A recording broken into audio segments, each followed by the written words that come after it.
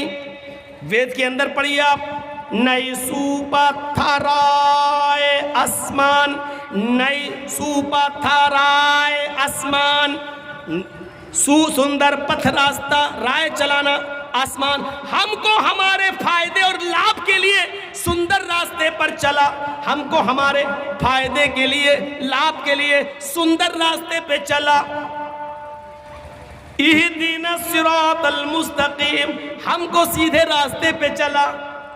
سندر پتھ راستہ، پتھا رائے آسمان، ہم کو سندر راستے پہ چلا. اہدنا الصراط المستقیم، ہم کو صراط مستقیم پر، ہم کو سیدھے راستے پر چلا. میرے بھائیوں آپ دیکھ سکتے ہیں ویدوں میں یہ اسپشٹ ہے، ویدوں میں صاف اللہ بھی آیا ہے. قرآن کی جو شروع کی آیتیں وہ ویدوں کے شروع میں اس طریقے سے آئی ہوئی ہیں. ویدوں میں توحید بھری پڑی ہے. یچتیو یو پممہ نستسما دیوی شوری ریشا، جو بھی مانگو اس سے مانگو. یچتیو یو پممہ، جو بھی مانگو اس سے مانگو، وہی سب کچھ دینے والا ہے. نستسما، نہیں دے سکتا ہے کوئی دوسرا. دیوی شو، دیوی دیوتا، ری ریشا، تمہیں کچھ بھی اس کے علاوہ کوئی دوسرا دیوی دیوتا تمہیں کچھ بھی نہیں دے سکتا ہے. دیکھیے کتنا اسپشٹ کہہ دیا. یچتیو یو پممہ نستسما دیوی شوری ریشا، جو کچھ بھی مانگو اس سے مانگو، اس کے اترکت اس کے علاوہ کوئی بھی دیوی دیوتا تمہیں کچھ بھی نہیں دے سکتا ہے. اسی کو قرآن کہتا ہے وَلَا تَدْعُ مِن دُونِ اللَّهِ مَا لَا يَنْفَعُكَ وَلَا يَضُرُّكَ فَإِنْ فَعَلْتَ فَإِنَّكَ إِذًا مِنَ الظَّالِمِينَ. فَإِنْ فَعَلْتَ فَإِنَّكَ إِذًا مِنَ الظَّالِمِينَ. اللہ کو چھوڑ کر تم کسی اور کو مت پکارو، اللہ کو چھوڑ کر تم کسی اور سے مت مانگو، اللہ کو چھوڑ کر تم کسی اور کے پاس مت جاؤ. وَلَا تَدْعُ مِن دُونِ اللَّهِ مَا لَا يَنْفَعُكَ وَلَا يَضُرُّكَ، وہ تمہیں نہ لابھ دے سکتا ہے، نہ ہانی، نہ نقصان پہنچا سکتا ہے، نہ فائدہ، نہ پروفٹ دے سکتا ہے، نہ لاس دے سکتا ہے. وہ کسی چیز کا مالک نہیں ہے، صرف اللہ ہے، اور کوئی بھی تمہیں کچھ بھی نہیں دے سکتا. فَإِنْ فَعَلْتَ فَإِنَّكَ إِذًا مِنَ الظَّالِمِينَ. اگر تم ایسا کرو گے تو ظالم قرار دیے جاؤ گے، اگر ایسا کرو گے تو ظالموں میں لکھا جائے گا تمہارا نام، اگر ایسا کرو گے تو ظلم کا شکار بن جاؤ گے، ظالم کہلائے جاؤ گے تم. یعنی اللہ کے علاوہ دوسرے سے مانگو گے تو ظالم قرار دیے جاؤ گے. یہ ویدوں میں لکھا ہوا ہے کہ جو کچھ مانگنا ہے اوپر والے سے مانگو، جو کچھ بھی مانگنا ہے اللہ سے مانگو. اس کے علاوہ اگر کسی اور کے سامنے اپنا دامن پھیلاؤ گے تو ظالم لکھے جاؤ گے، ظالم قرار دیا گیا ہے. اسی کو قرآن دوسری جگہ کہتا ہے ان الذین تدعون من دون اللہ لن يخلقوا ذبابا ولو اجتمعوا له. اللہ کو چھوڑ کر تم جن کو پکار رہے ہو, جن سے بیٹا بیٹی مانگ رہے ہو, جن کے آستانوں پہ جا رہے ہو, وہ سب مل کر ایک مکھی بھی پیدا کرنے کی طاقت نہیں رکھتے. لن يخلقوا ذبابا, وہ ایک مکھی بھی پیدا کرنے کی طاقت نہیں رکھتے, ایک مکھی بھی پیدا نہیں کر سکتے. اتنے کمزور ہیں وہ, مکھی پیدا نہیں کر سکتے.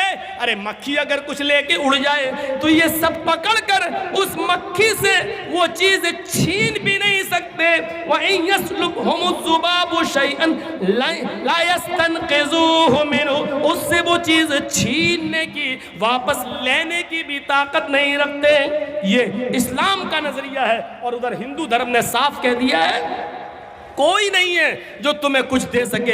اللہ کے علاوہ کوئی بھی, ایشور کے علاوہ کوئی بھی دیوی دیوتا نہیں ہے جو تمہیں کچھ دے سکے. ایکم برہمادتیہ ناستن ناستی کنچن, اس برہانڈ کا رچیتا اور رچنا کار ایک ہی ہے, دوسرا نہیں ہے.